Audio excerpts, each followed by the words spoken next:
Assalamualaikum warahmatullahi wabarakatuh. Saya ucapkan selamat datang dan bergabung kepada seluruh mahasiswa pada perkuliahan ilmu negara.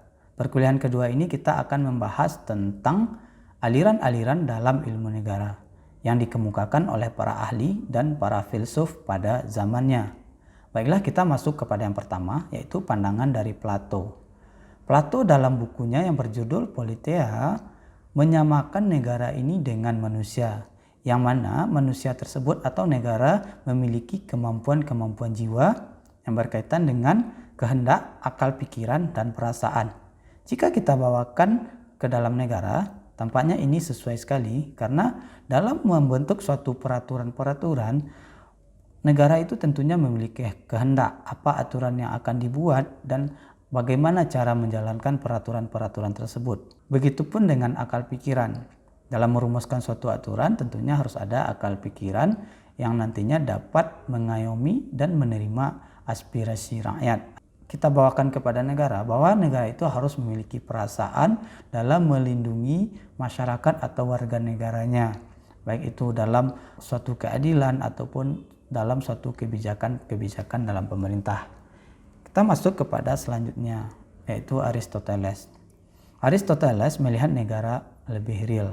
Sebelumnya, pendapat-pendapat yang dikemukakan oleh Plato tersebut adalah pendapat yang ideal, yang mana di dalam negara itu tidak ada permasalahan yang muncul. Sedangkan di dalam pendapat Aristoteles, dia lebih melihat kepada ruang lingkup yang real dan meninggalkan pendapat gurunya tersebut, bahwa dia membedakan atau membagi negara itu dalam 3 bentuk negara yang sempurna. Tapi dasarnya adalah atas dasar kemerosotan. Jadi menurut Aristoteles bahwa negara itu harusnya menjalankan atau menyelenggarakan pemerintahan untuk kepentingan umum. Tapi pada kenyataannya adalah negara itu sendiri yang merusaknya atau melakukan kemerosotan melalui penyelewengan yang dilakukan oleh aparat negaranya. Selanjutnya kita masuk kepada pendapat Thomas Aquino. Menurut pendapat Thomas Aquino, dia menerangkan bahwa kedudukan negara di dalam masyarakat berpangkal pada manusia itu sendiri sebagai makhluk masyarakat. Jadi negara itu tumbuh dari kepentingan-kepentingan yang ada di dalam masyarakat. Selanjutnya, menurut Thomas Aquino, diterangkan bahwa manusia yang memiliki kewajiban adalah manusia yang menurut kodratnya dianugerahi Tuhan. Tugas negara adalah menyempurnakan tertib hukum kodrat. Jadi dari anugerah-anugerah yang diberikan oleh Tuhan itu, negara hadir di sana dalam menertibkan agar tidak terjadi kesenjangan atau pelanggaran-pelanggaran hak di dalam masyarakat yang bernegara tersebut. Kita lanjut kepada aliran Calvinis. Aliran Calvinis memiliki paham yang sama dengan golongan Katolik. Aliran ini mendasarkan ajarannya pada kedaulatan Tuhan dan mengembalikan semua kekuasaan kepada Tuhan. Hanya bedanya dengan golongan Katolik, yaitu aliran ini tidak mengakui gereja sebagai perantara dari Tuhan dan juga tidak mengakui kekuasaan paus. Jadi dapat disimpulkan bahwa aliran Calvinis ini tidak hanya terpaku kepada kekuasaan Tuhan saja. Jadi raja bisa membuat turunan-turunan aturan berdasarkan kekuasaan Tuhan. Baiklah, kita masuk kepada pandangan Hegel. Di sini bahwa negara itu terbentuk dari individu-individu yang pada awalnya mengutamakan kepentingannya sendiri. Selanjutnya, individu-individu tersebut membentuk suatu masyarakat yang di dalam masyarakat itu belum terbentuk satu aturan-aturan. Dengan adanya individu-individu yang membentuk masyarakat tersebut, maka lahirlah suatu aturan-aturan dan lembaga-lembaga khusus yang mengatur mereka di dalam masyarakat tersebut. Dan selanjutnya masyarakat tersebut bergabung dengan masyarakat lain dan membentuk suatu negara. Hal inilah yang dinamakan dengan perwujudan dari suatu negara. Jadi negara itu tumbuh atau lahir dari individu, masyarakat, dan masyarakat yang lebih besar. Sehingga pada akhirnya negara itu adalah satu-satunya badan yang paling sempurna di dalam masyarakat tersebut. Sehingga negara tersebut harus dijunjung tinggi dalam kehidupan masyarakat karena negara mengatur seluruh aspek-aspek yang ada di dalam masyarakat. Selanjutnya kita masuk pada pandangan negara menurut pendapat Karl Marx. Menurut Marx, Negara akan tetap ada sebagai organisasi akibat dari suatu penjelmaan dari sejarah dan sebagai hasil dari kehidupan manusia.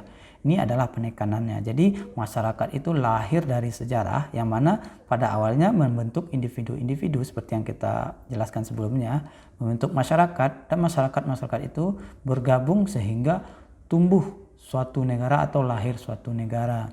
Selanjutnya kita masuk kepada pendapat Robert Owen. Di sini ia menganggap bahwa tenaga produktif manusia pada waktu itu tidak dipergunakan dengan sebaik-baiknya sehingga tidak menghasilkan kemakmuran. Juga segi moral dari masyarakat itu tidak dibina dengan baik sehingga akibatnya mendatangkan kemiskinan dan dosa. Disinilah peran negara atau lahirnya negara dalam mengayomi ini. Jika tidak ada negara dalam suatu masyarakat itu atau peran negara dalam suatu masyarakat ini, maka anggapan-anggapan Owen ini akan lahir dan bisa menjerumuskan orang-orang dalam kemiskinan. Jadi kehadiran dari suatu negara dapat memberantas atau mengatasi hal yang disampaikan oleh Owen ini. Selanjutnya kita masuk kepada pandangan Saint-Simon berkaitan dengan ilmu negara. Saint-Simon membedakan manusia itu menjadi dua golongan, yaitu golongan yang bekerja dan golongan yang malas. Golongan yang malas akan menderita kekalahan karena kehilangan kewibawaan, sedangkan golongan yang tidak berada tidak mampu memimpin baik dalam kerohaniannya maupun dalam bidang politik. Jadi di sini Saint-Simon mengemukakan bahwa pemerintahan atau suatu negara itu harus dipimpin oleh orang yang berada dan orang yang memiliki ilmu pengetahuan. Tentunya kita juga sependapat dengan hal itu. Jika negara dipimpin oleh orang yang malas atau orang yang tidak berada, maka akan ada salah satu upaya mengumpulkan kekayaan terlebih dahulu. Jadi dengan demikian, dengan mengumpulkan kekayaan oleh aparat-aparat negara terlebih dahulu, maka kepentingan-kepentingan negara atau kemakmuran-kemakmuran rakyat tidak terpenuhi secara ideal. Nah, jika diperintah oleh orang yang berilmu pengetahuan dan orang yang sudah berada, maka suatu kepemimpinan itu sudah dapat dijalankan lebih cepat karena orang-orang yang memimpin itu sudah memiliki pengalaman dan tidak memikirkan kekayaan lagi. Selanjutnya kita masuk kepada pendapat Fourier. Di sini Fourier memberikan pendapat bahwa dalam suatu negara itu harus ada keadilan, baik itu pemerataan dalam ekonomi maupun di dalam hal yang lainnya. Jika terjadi penumpukan modal yang besar, maka terjadi kesenjangan-kesenjangan sosial. Di sini Fourier memberikan pendapat dalam konteks negara itu sudah ada dan sebaiknya negara itu harus memperhatikan hal-hal yang berkaitan dengan keadilan ekonomi dan keadilan yang lainnya. Selanjutnya kita masuk kepada pendapat yang dikemukakan oleh Bakunin. Bakunin berpendapat bahwa, pendapatnya ini sangat keras, bahwa negara itu harusnya tidak ada. Karena dengan adanya negara, maka akan ada penindasan yang dilakukan oleh orang yang berkuasa. Hukum yang dibuat dalam suatu negara itu senantiasa digunakan sebagai alat untuk menindas golongan lain yang dikuasainya. Itulah pendapat dari Bakunin bahwa negara itu harusnya tidak ada.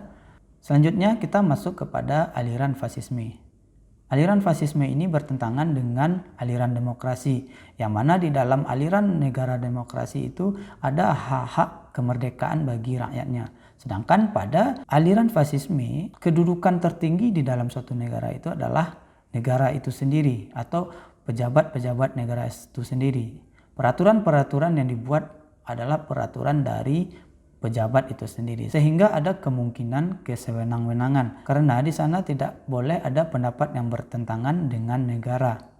Jika ada pendapat yang bertentangan dengan negara, maka orang yang memberikan pendapat itu akan dihukum. Hal ini lebih ke sistem pemerintahan negara yang otoriter. Itu adalah aliran dari fasisme.